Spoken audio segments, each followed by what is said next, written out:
Hi friends, welcome back to the channel. ನಾನಿವತ್ತು ಗೋಂದ್ ಕತೀರಾನ ಬಳಸ್ಕೊಂಡು ಒಂದೊಳ್ಳೆ ಇಮ್ಯುನಿಟಿ ಬೂಸ್ಟರ್ ರಿಫ್ರೆಶಿಂಗ್ ಡ್ರಿಂಕ್ ಅನ್ನ ಮಾಡ್ತಾ ಇದ್ದೀನಿ. ಇದು ಸಮ್ಮರಲ್ಲಿ ನಮ್ಮ ದೇಹನ ತುಂಬಾನೇ ತಂಪಾಗಿರಿಸುತ್ತೆ, ಡೈಜೆಷನ್ ಸಿಸ್ಟಮ್ ಅನ್ನ ಇಂಪ್ರೂವ್ ಮಾಡುತ್ತೆ. ಹಾಗೆ ರೆಗ್ಯುಲರ್ ಬೇಸಿಸ್ ಅಲ್ಲಿ ಇದನ್ನ ತಗೊಳ್ಳೋದ್ರಿಂದ ನಮ್ಮ ಸ್ಕಿನ್ ಹೆಲ್ತ್ ಕೂಡ ತುಂಬಾನೇ ಚೆನ್ನಾಗಿ ಮೇಂಟೈನ್ ಮಾಡಬಹುದು. ಹಾಗಾದ್ರೆ ಇನ್ಯಾಕ್ ತಡ, ಇದನ್ನ ಹೇಗ್ ಮಾಡೋದಂತ ನೋಡ್ಕೊಂಡು ಬರೋಣ. ಮೊದಲನೇದಾಗಿ ತುಂಬಾ ಜನರಿಗೆ ಕನ್ಫ್ಯೂಷನ್ ಇದೆ, ಗೋಂದ್ ಹಾಗೂ ಗೋಂದ್ ಕತೀರಾ ಅಂದ್ರೆ ಏನು ಅಂತ. ಕನ್ಫ್ಯೂಷನ್ ಇವಾಗಲೇ ಕ್ಲಿಯರ್ ಮಾಡ್ಕೊಳ್ಳೋಣ. ಇದು ನಾರ್ಮಲ್ ಗೋಂದ್, ಸ್ಮಾಲ್ ಸೈಜ್ ಮತ್ತೆ ಸ್ವಲ್ಪ ಬ್ರೌನಿಶ್ ಇರುತ್ತೆ. ಅಂಡ್ ಇದು ಅದಕ್ಕಿಂತ ಸ್ವಲ್ಪ ದೊಡ್ಡ ಸೈಜ್ ವೈಟ್ ಕ್ರಿಸ್ಟಲ್ ತರ ಇರುತ್ತೆ.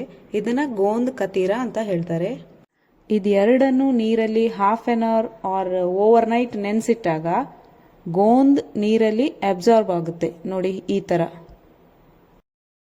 ಅದೇ ಈ ಗೋಂದ್ ಕತೀರಾ ಸ್ವಲ್ಪ ಉಬ್ಬಿಕೊಳ್ಳುತ್ತೆ, ಅಂದ್ರೆ ಕ್ರಶ್ಡ್ ಐಸ್ ತರ ಆಗುತ್ತೆ. ಈ ಗೋಂದ್ ನಮ್ಮ ಬಾಡಿ ಹೀಟನ್ನ ಜಾಸ್ತಿ ಮಾಡುತ್ತೆ, ಅದಕ್ಕಾಗಿ ಇದನ್ನ ವಿಂಟರ್ ಅಲ್ಲಿ ಯೂಸ್ ಮಾಡ್ತಾರೆ. ಹಾಗೆ ಸ್ವೀಟ್ಸ್, ಲಡ್ಡು ಇದನ್ನೆಲ್ಲ ಮಾಡೋಕ್ ಯೂಸ್ ಮಾಡ್ತಾರೆ. ಹಾಗೆ ಗೋಂದ್ ಕತೀರಾ ಇದೆಯಲ್ಲ, ಇದು ನಮ್ಮ ದೇಹದ ಉಷ್ಣತೆಯನ್ನ ಕಡಿಮೆ ಮಾಡಿ ದೇಹನ ತುಂಬಾ ತಂಪಾಗಿರಿಸುತ್ತೆ. ಆಬ್ವಿಯಸ್ಲಿ ಈಗ ಸಮ್ಮರ್ ಇರೋದ್ರಿಂದ ನಾವು ಈ ಗೋಂದ್ ಕತೀರಾನ ಚೂಸ್ ಮಾಡೋಣ. ಬನ್ನಿ ಇದರಿಂದ ಜ್ಯೂಸ್ ಹೇಗೆ ಮಾಡೋದು ಅಂತ ನೋಡೋಣ. ಇದಕ್ಕೆ ಯಾವುದೇ ತರದ ಟೇಸ್ಟ್ ಆಗಲಿ ಫ್ಲೇವರ್ ಆಗಲಿ ಇರೋದಿಲ್ಲ. ಸೊ ನಮಗೆ ಹೇಗೆ ಬೇಕೋ ಆ ಥರ ಜ್ಯೂಸ್ನ ತಯಾರಿಸ್ಕೋಬೋದು. ಜ್ಯೂಸ್ ಮಾಡ್ಬೋದು, ಪಾನಕ ಥರ ಮಾಡ್ಬೋದು, ಹಾಗೆ ದೇಸಿ ಲಸ್ಸಿ ಮಾಡ್ಬೋದು, ಉಪ್ಪು, ಖಾರ, ಚಾಟ್ ಮಸಾಲ ಎಲ್ಲ ಹಾಕ್ಕೊಂಡು ಮಾಡ್ಬೋದು. ನಾನಿಲ್ಲಿ ಪುದೀನ, ಲೈಮ್ ಹಾಗೆ ಚಿಯಾ ಸೀಡ್ಸ್ನ ಹಾಕ್ಕೊಂಡು ರಿಫ್ರೆಶಿಂಗ್ ಡ್ರಿಂಕ್ ಮಾಡ್ತಾ ಇದ್ದೀನಿ.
ನೋಡಿದ್ರಲ್ಲ ಫ್ರೆಂಡ್ಸ್, ಈ ರಿಫ್ರೆಶಿಂಗ್ ಡ್ರಿಂಕನ್ನು ಹೇಗೆ ಮಾಡೋದು ಅಂತ.